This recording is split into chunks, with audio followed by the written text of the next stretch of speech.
오늘도 하나님의 은혜가 충만할 줄 믿으시면 아멘.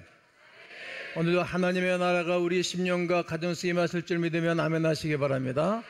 옆분하고 이렇게 인사하고 축복합니다. 하나님 나라를 향한 성도의 정 가운데 당신과 내가 있습니다.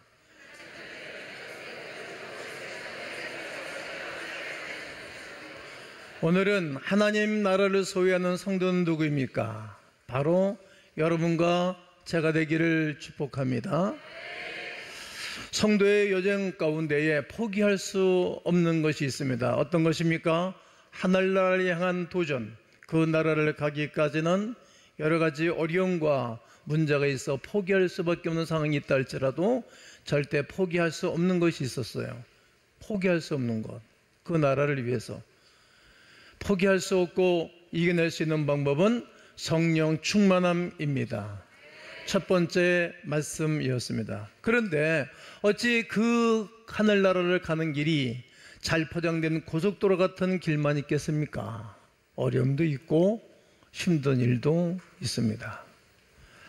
고난, 위험, 어려움에 뛰를 때가 있습니다. 하지만 걱정하지 마십시오. 왜냐하면 우리 주 예수 그리스도께서 당신의 주권적인 선의와 은혜로 함께 할 것이기 때문입니다. 하나님을 사랑하는 자 곧 그의 뜻대로 부르심을 입은 모든 자들에게는 모든 것이 합력하여 선을 이루기 때문에 우리 하나님이 우리를 인도하고 계신 줄로 확신합니다. 오늘은 성도의 여행 중에 우리의 목적과 목표는 하나님 나라입니다. 한번 따라해 보실까요? 우리의 목표와 목적은 하나님의 나라입니다. 오늘 본문을 통해서 하나님 나라를 향하여 여정을 가지고 따라가는 사람들에게 있는 교훈을 삼는 시간입니다. 누구도 가난을 반가워하지 않습니다. 어떻게 보면 가난은 악과도 같습니다. 사람을 비참하게 만들고 사회의 악을 키우는 온상이 되기도 합니다. 그런데 예수님은 가난이라는 단어를 서슴지 않고 사용하셨습니다. 가난이라는 단어를 자연스럽게 사용하셨다는 것입니다. 오늘 5장 3절을 다시 읽겠습니다. 시작. 심령이 가난한 자는 복이 있나니 천국이 그들의 것이며. 심령이 가난한 자는 세 번 한번 해보겠습니다. 시작.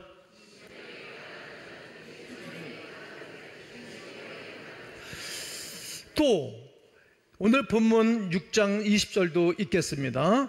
예수께서 눈을 들어 제자들을 보시고 이르시되 너희 가난한 자는 복이 있나니 하나님의 나라가 너희 것이미요. 아멘. 여러분, 물질을, 재물을 우상처럼 여기는 이 세대에 살아가는 여러분과 저에게는 좀 거추장스럽고 좀 불편한 말입니다. 그런데 가난한 자가 복이 있다는 거예요. 파라독스입니다. 더욱이 가난이라는 원래의 의미를 알면 더욱 이 말씀은 복이 될 수 없다는 생각을 하게 됩니다. 헬라어로 푸토코스라는 단어입니다. 이 단어는 사람들에게 굽실거리고 동냥하는 자세를 취할 때 이 단어를 쓰는 것입니다. 마치 성경 속에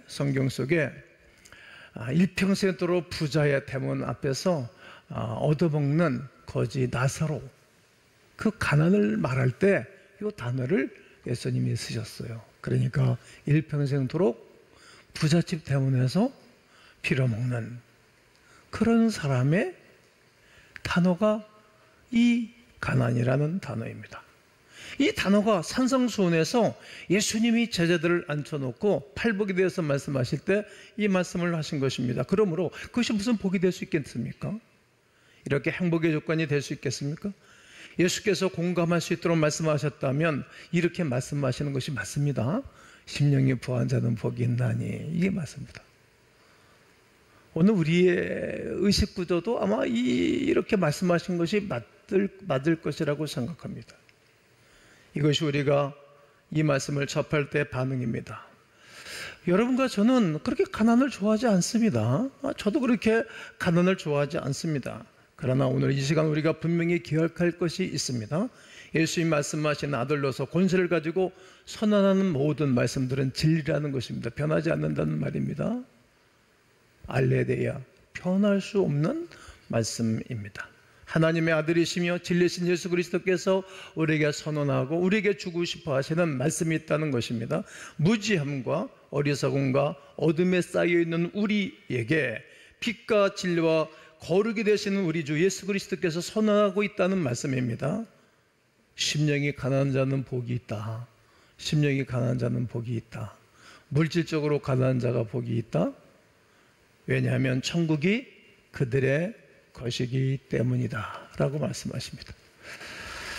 예수님의 말씀을 귀담아 들어야 되시고 오늘 마음을 활짝 열고 이 말씀을 받아들이게 되어지면 성도가 하늘나라를 향한 여정 가운데에 하나님의 백성들에게 하나님의 나라가 소유되고 임하게 될 줄로 확신합니다.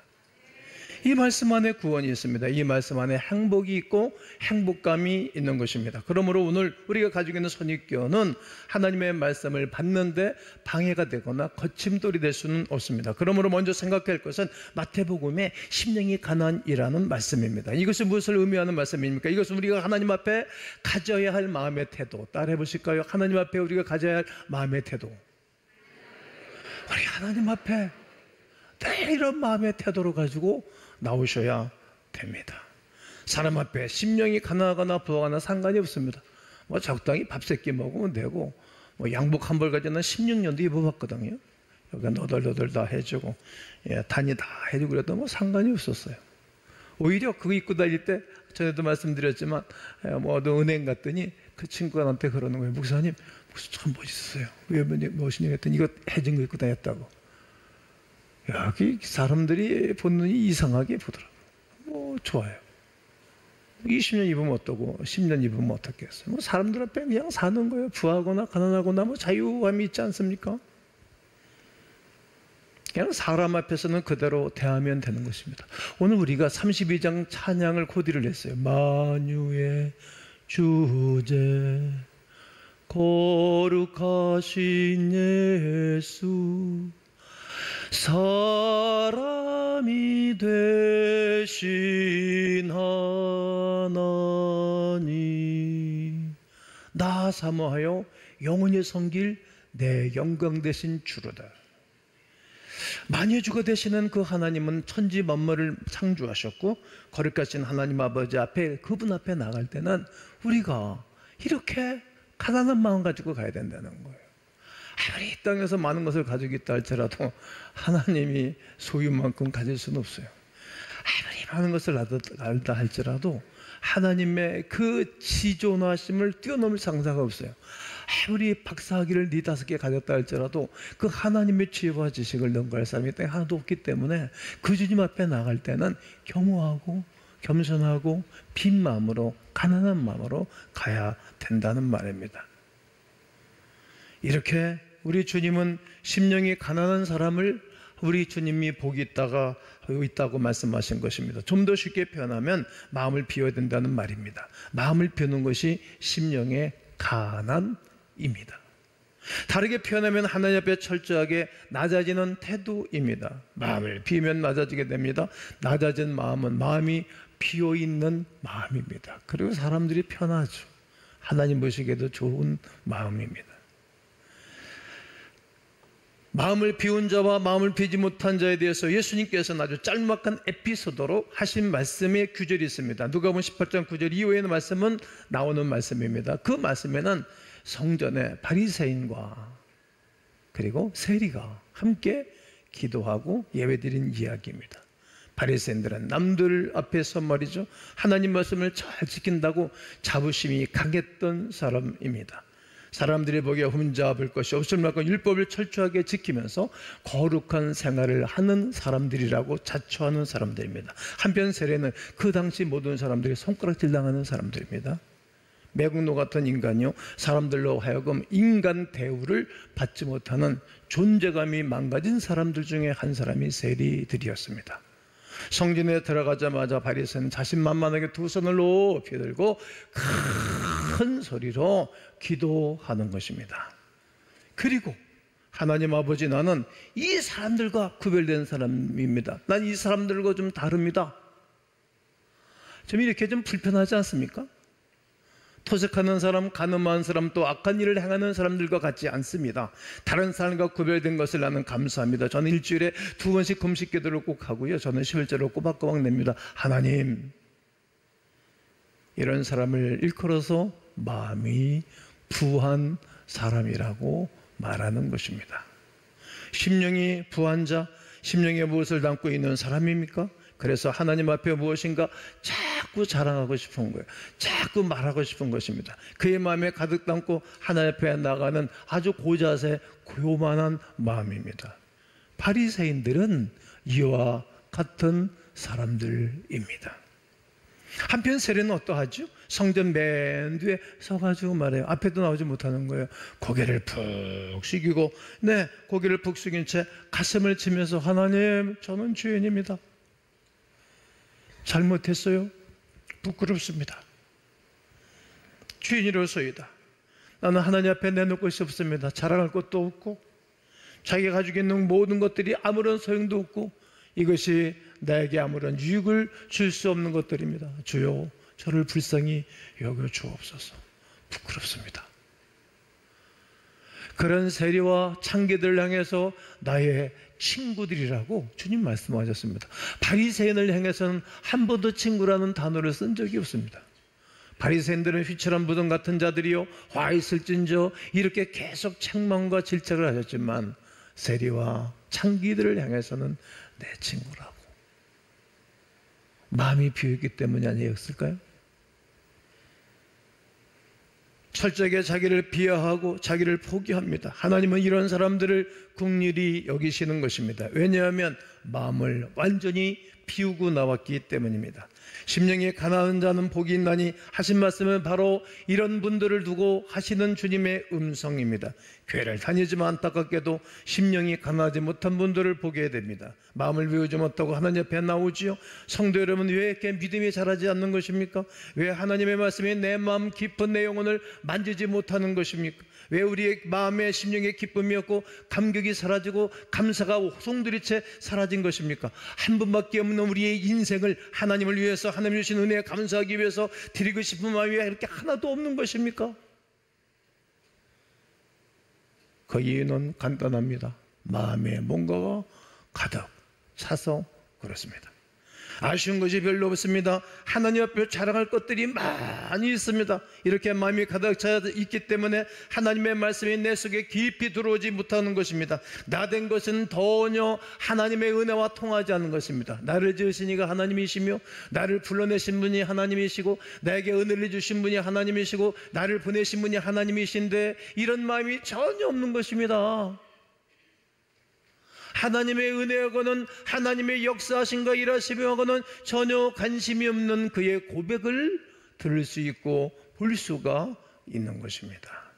지위가 높고 세상 사람 보기에 능력이 있고 성공한 사람일지라도 그런 것을 하나님 앞에는 자랑할 수 없습니다.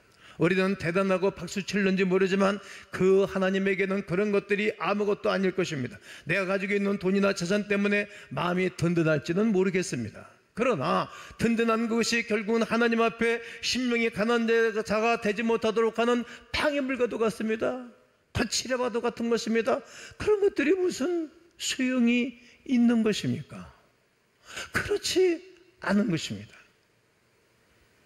사도 바울이 예수 그리스도를 만났을 때에는 자기가 소유하고 자기가 쟁취하고 자기가 붙잡고 있는 것들을 매우 자랑스럽게 여겼습니다. 자존감이 아주 높은 사람 중에 한 사람이 바울이었습니다. 그러나 다메섹 교회에서 예수 그리스도를 만나자마자 이 모든 것들을 배설물로 여겼다라고 고백합니다. 소변, 대변처럼 여긴 것입니다. 첫째 주에 우리는 이 설교를 하고 저는 푯대를 향하여 찬양을 했죠. 요즘 계속 푯대를 향하여 이 찬양을 늘 하고 다닙니다. 푯대를 향하여 그리스도 예수 안에서 이전 것은 지나갔으니 새 것을 향해서 주의 날을 향해서 달려가는 고백을 필리포에서 필리포 교인들을 향해서 이 편지를 써보낸 것입니다. 완전히 내려놓고 마음을 비워버렸습니다. 그 주님이 꽉 차신 거예요. 하나님의 은혜가 그를 사로잡고 하나님의 은혜가 그에게 인도해 주시서 성령의 역사를 따라 1차, 2차, 3차 선교행을 떠나고 그가 맨 마지막에 로마에 입성해가지고 2년 동안 새방에 살면서 자기의 오는 사람들을 다 맞이하고 복음을 전해주는 삶을 살았습니다. 예수로 만족한 것이었습니다. 그 어느 것 가지고도 자기를 만족해 줄 수 없는데 완전히 내 안에 주인이 바뀐 것입니다. 예수 믿는 사람의 마음이 이루어야 할 것입니다. 마음을 비우면 하나님이 그 하나님의 나라, 하나님의 마음을 우리 가운데 부어 주실 것입니다. 아멘이십니까? 천국이 그들의 것이라는 말씀에는 두 가지 의미가 들어가 있습니다. 첫째는 구원을 받았다는 이야기예요. 그리스도 예수로 말미암아 죄 사함을 받고 구원의 확신 가운데 살아갔다는 거예요. 여러분, 구원의 확신이 있으시지요?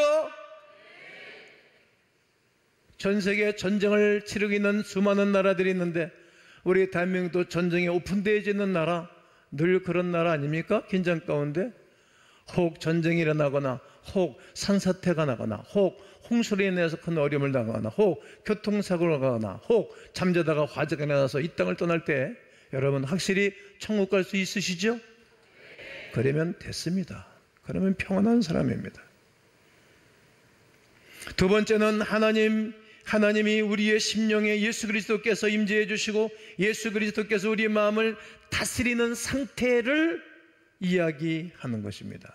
누가복음 17장 21절이 우리에게 이 말씀으로 뒷받침해 줍니다. 읽습니다.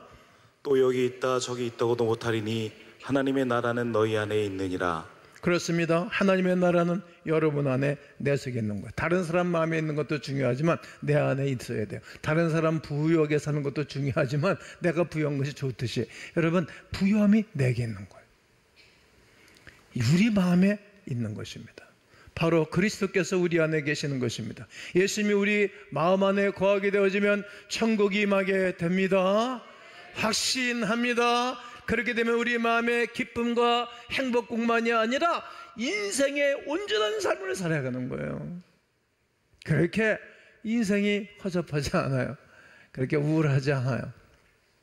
그렇게 낙후된 삶을 살아가지 않습니다.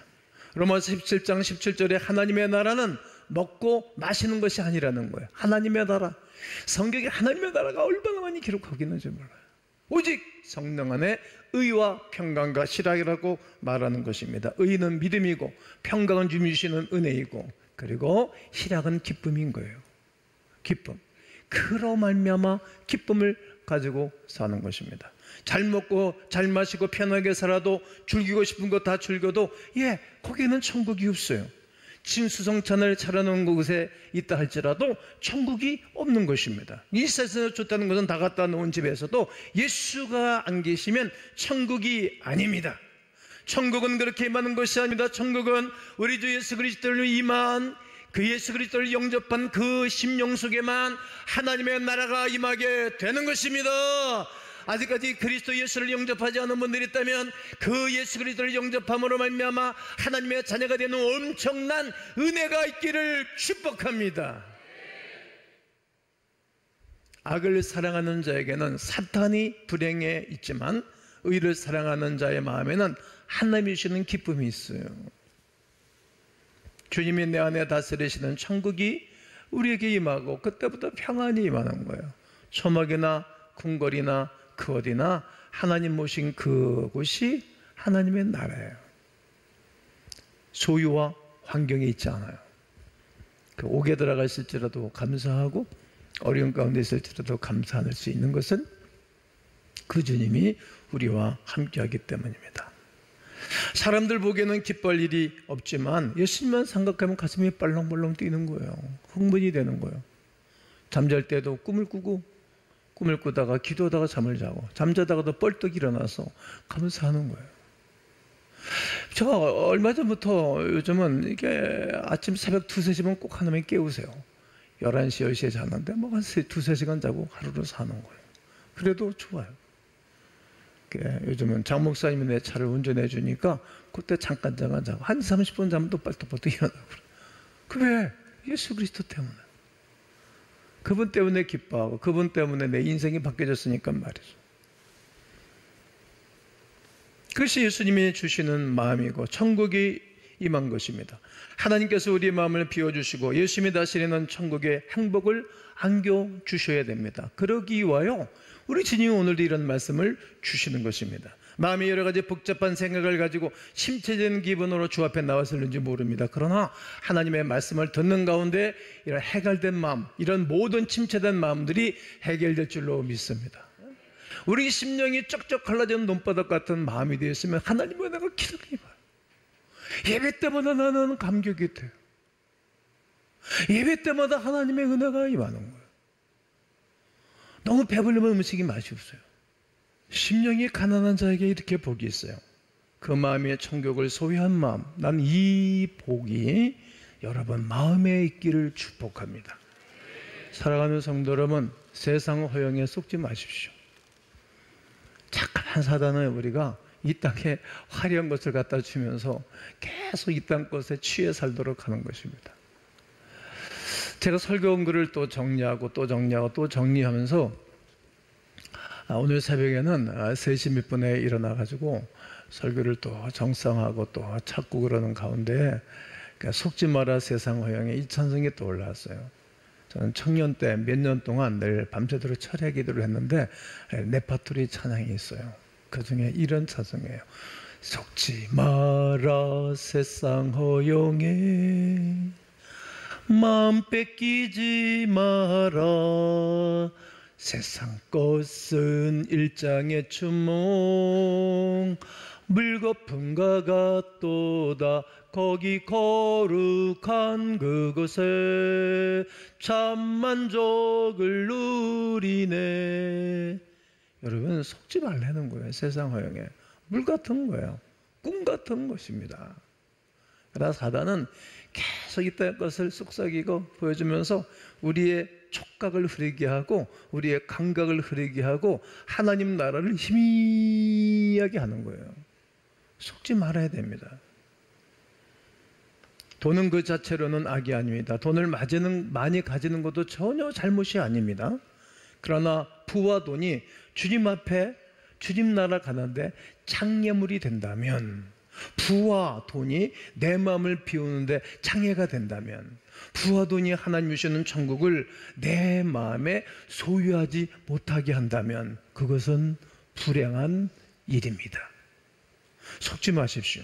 예수님의 말씀이고 예수님의 진리의 말씀입니다. 차라리 가난한 자가 복이 있다는 말씀을 우리가 귀담아 들어야 됩니다. 그러므로 행복하고 아무 관계도 없는 오히려 하나님 앞에 나가는데 장애가 되는 불을 쌓아놓고 계시다면 오늘은 인식의 변화를 가져오셔야 됩니다. 하나님 나라를 위해서 우리가 쓰임받아야 되는 것입니다. 하나님 나라를 위해서 쓰임받고 하나님 나라에서 드리는 것입니다. 하나님 나라에서 시간만 있으면, 기회만 있으면 많이 드리는 것입니다. 마태복음 6장 20절을 다 함께 크게 읽겠습니다. 오직 너희를 위하여 보물을 하늘에 쌓아두라. 거기는 좀이나 동록이 해하지 못하며 도둑이 구멍을 뚫지도 못하고 도둑질도 못하느니라. 그렇습니다. 오직 너희를 위하여 보물을 어디에 쌓아두라? 하늘에 쌓아두라는 거예요. 기회만 있으면 거기는 좀이나 동록이 해하지 못한다는 거예요. 도둑이 구멍을 뚫지도 못하고 도둑질을 못해간다는 것입니다. 요한복음 6장 63절에 살리는 것은 영이니 육은 무익하니라고 말씀하시면서 내가 너에게 이른 말이 영이요 생명이라고 말씀을 하십니다. 여러분의 영혼이 구원을 받으셨습니까? 그러면 천국이 소유된 자이고 내 심령에 예수 그리스도가 임재하셨습니까? 그러면 우리가 하나님 나라가 임한 것이고 내 심령을 그리스도께서 다스리고 계십니까? 그렇다면 하나님 나라를 향한 삶의 여정 가운데 하나님의 나라가 여러분 가운데 임함으로 승리와 능력으로 함께 하시기를 주님의 이름으로 축원합니다.